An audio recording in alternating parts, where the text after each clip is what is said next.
ನಾಗಾ ಸಾಧುಗಳು ದೀರ್ಘ ಇತಿಹಾಸವನ್ನು ಹೊಂದಿದ್ದಾರೆ ಏಕೆಂದರೆ ಅವರ ಪರಂಪರೆಯ ಪುರಾವೆಗಳನ್ನು ಮೊಹೆಂಜೊ-ದಾರೋದ ನಾಣ್ಯಗಳು ಮತ್ತು ವರ್ಣಚಿತ್ರಗಳಲ್ಲಿ ಕಾಣಬಹುದು.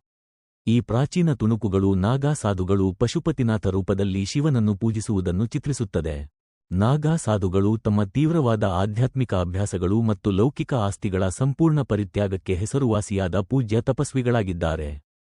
ಮಹಾಕುಂಭಮೇಳದ ಸಮಯದಲ್ಲಿ ಅವರು ಭಕ್ತಿ ಮತ್ತು ತಪಸ್ಸಿನ ಚೈತನ್ಯವನ್ನು ಸಂಕೇತಿಸುವ ಮೂಲಕ ಮಹತ್ವದ ಪಾತ್ರವನ್ನು ವಹಿಸುತ್ತಾರೆ.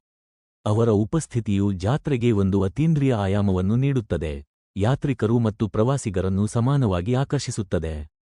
ನಾಗಾ ಸಾಧುಗಳಾಗಲು ಅಪಾರ ಧೈರ್ಯ ಮತ್ತು ಬದ್ಧತೆಯ ಅಗತ್ಯವಿರುತ್ತದೆ, ಏಕೆಂದರೆ ಅವರು ತಮ್ಮ ದೇಹವನ್ನು ಅಲಂಕರಿಸಲು ಲೌಕಿಕ ವಸ್ತುಗಳನ್ನು ಬಳಸುವಂತಿಲ್ಲ.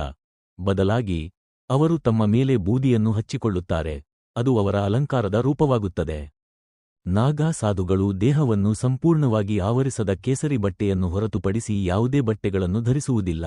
ಅವರು ಕಟ್ಟುನಿಟ್ಟಾದ ಬ್ರಹ್ಮಚರ್ಯವನ್ನು ಸಹ ಪಾಲಿಸುತ್ತಾರೆ ಮತ್ತು ಸಾತ್ವಿಕ ಆಹಾರವನ್ನು ಅನುಸರಿಸುತ್ತಾರೆ. ನಾಗಾ ಸಾಧುಗಳ ವಿಶಿಷ್ಟ ಜೀವನಶೈಲಿ ಮತ್ತು ಆಚರಣೆಗಳು ಅವರನ್ನು ಕೇಂದ್ರ ಆಕರ್ಷಣೆಯನ್ನಾಗಿ ಮಾಡುತ್ತವೆ ಮತ್ತು ಮಹಾಕುಂಭಮೇಳದ ಆಳವಾದ ಆಧ್ಯಾತ್ಮಿಕ ಮಹತ್ವದ ಜ್ಞಾಪನೆಯಾಗಿ ಕಾರ್ಯನಿರ್ವಹಿಸುತ್ತವೆ. ಕುಂಭಮೇಳದಲ್ಲಿ ನಾಗಾ ಸಾಧುಗಳು ಮಹತ್ವದ ಪಾತ್ರ ವಹಿಸುತ್ತಾರೆ, ವಿಶೇಷವಾಗಿ ಶಾಹಿ ಸ್ನಾನದ ಸಮಯದಲ್ಲಿ. ನಾಗಾ ಸಾಧುಗಳ ಆಧ್ಯಾತ್ಮಿಕ ಮಹತ್ವವನ್ನು ಒಪ್ಪಿಕೊಳ್ಳುವ ಪವಿತ್ರ ಆಚರಣೆ. ಪವಿತ್ರ ನದಿಗಳ ಮೇಲೆ ಸೂರ್ಯ ಉದಯಿಸುತ್ತಿದ್ದಂತೆ ನಾಗಾ ಸಾಧುಗಳು ತಮ್ಮ ಸಂಪ್ರದಾಯಗಳನ್ನು ಪ್ರತಿಬಿಂಬಿಸುವ ಮೂಲಕ ಮಂತ್ರಘೋಷಗಳು, ಡೋಲುಗಳು ಮತ್ತು ಶಂಖಗಳ ಧ್ವನಿಯೊಂದಿಗೆ ಮೆರವಣಿಗೆಯಲ್ಲಿ ಸಾಗುತ್ತಾರೆ.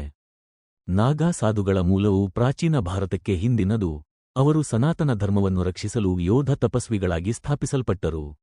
ನಾಗಾ ಸಾಧುಗಳು ದೇವಾಲಯಗಳನ್ನು ರಕ್ಷಿಸಲು ಕತ್ತಿಗಳು, ತ್ರಿಶೂಲಗಳು, ಗದೆಗಳು, ಬಿಲ್ಲುಗಳು ಮತ್ತು ಬಾಣಗಳಂತಹ ಆಯುಧಗಳಲ್ಲಿ ಕೌಶಲ್ಯವನ್ನು ಹೊಂದಿದ್ದರು.